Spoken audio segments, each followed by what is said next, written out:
Alright, hello. Welcome to devlog number 3 for MERCS. It's been a little while.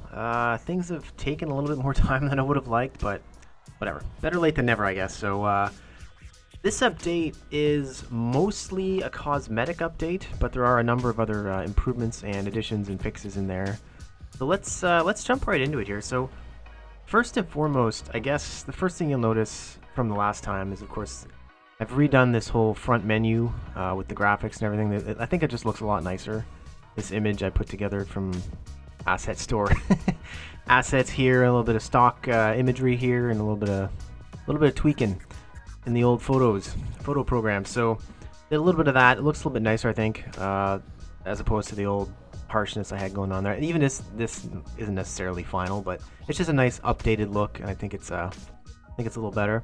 This is the mothership from which dropships will go down to the planet and do the with the tanks and things like that and do the missions. But more on that later for a later development video. But aside from that, I've also improved the way the buttons look when you hover over them. They just have a little effect. It's just a little bit more engaging. Just little things like that. Not super super intense or important. Also, there's been a number of performance improvements through the game. Actually, I found a major performance leak, and now everything runs buttery smooth, so that's all good. But anyway, let's head into the garage and see what's new there. So again, it's slightly updated look, nothing crazy. I've got more plans to update this more dramatically in the future. I have kind of an idea of how I want this to be laid out and look. It's gonna be quite different. But at any rate, some new additions to the game. We have the Avenger medium turret, which, as you can see, confers +2 damage on any weapon it holds. Also, a new turret, the Bulwark Heavy turret, which makes you have +20 hit points, or hull points rather. So that can be potentially useful depending on the situation. I've also changed some of the text here, like the font in the text. I got some feedback that it wasn't legible. So some of this text, as you see, is a little bit easier to read. It was a different font before. No, people didn't like it, so I changed that out. Let's go into here and see what else is new here. So let's pick, yeah, that's what we got there. So let's go on a mission, see what's new in this this screen here. So let's go ahead and buy some vehicles here,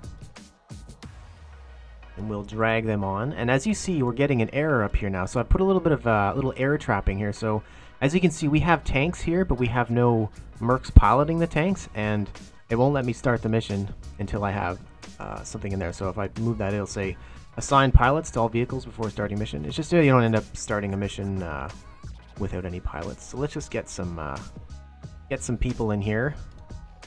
There we go. We've got some people now to popular tanks, and by the same token, if you move this guy here, it'll say assign vehicles to all active pilots. So we have a pilot with no vehicle, and it's walking at me for it, or vice versa. Vehicles with no pilots. You get the idea. So just a little bit of error trapping there to make things a little bit more smooth. Now also, you may notice as I'm moving these tanks around, we're getting this little paintbrush icon pop up here wherever there happens to be a tank.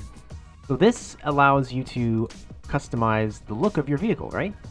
So we can go ahead and paint this now, and I may have got this technique from a certain YouTuber out there. You know who you are. Thank you, sir. But at any rate, we can now color things. So maybe we want this tank to have a red chassis and, I don't know, a yellow turret. Let's give him black wheels so they don't look stupid. And his weapon can be purple, because why not? And also, in addition to that, I've added some patterns. So you can actually paint camo patterns on top of your tanks. This is actually kind of my first practical foray into the world of shaders.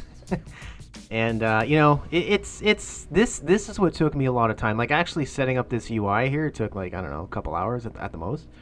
But getting these shaders with these patterns working correctly, that took a lot of time, more than I'm really comfortable admitting, to be honest. But at any rate, it works now, and that's the point, right? So let's give this guy this pattern, right? And then we can, I don't know, give this basic tank, I don't know, this other pattern, and then let's make some like Desert Storm kind of look here. We'll give him kind of like tan colors. Well, actually, maybe his reds will be a proper color there. Make it gray. Then we can get some like tan going on. There we go. We got some like a Desert Storm tank going there, and then this dude can be, I don't know. Let's leave him green. We'll give him camo. There we go. So we have our 3 vehicles here. So let's ahead and load it up. See what's new in the main game. Alright, so here we are, and as you see, we have our patterns looking all good on our turrets and our stuff like that. So you can see our little Desert Storm guy. It makes no sense in this particular setting. So I've got a few new things to show here. So first and foremost, the texturing has been redone on the grass and the hills here, and also the mountains or whatever. It's just a slightly nicer texture. I got some feedback. They didn't like the way it was all grainy, and I tend to agree. So I redid this texture work here, so it looks a little bit more like grass. Same thing with the hills and the mountains. They look a little more rocky and a little more believable. Also, the trees have been improved. They're still not final. I'm going to keep iterating on these trees. I'm not completely sold on them yet, but these are my trees for now. I think I'm going to... Yeah, I've got some ideas of what I want to do with that later, but those are my trees for now. I think it's greatly improved. I've also added a shadow effect to the hexes now, so it gives them some sense of like relief. They always had this sort of shading on them, but now they actually have proper shadows, so it just gives the whole thing, you know, a little bit more of a, I want to say 3D look to it. Just, I don't know, it makes them pop a little bit more. Also, if you may have noticed, there's some, like, you can see some clouds moving across the across the landscape. Just some, you know, some cosmetic improvements that I've been working on. Also, you may have noticed mission objectives here at the top, so the game now tracks your mission status. So this particular mission, this is just meant for a demo. This isn't a real mission, but there's 2 enemies in this mission, and your goal, of course, is to eliminate them both. So that's that's that.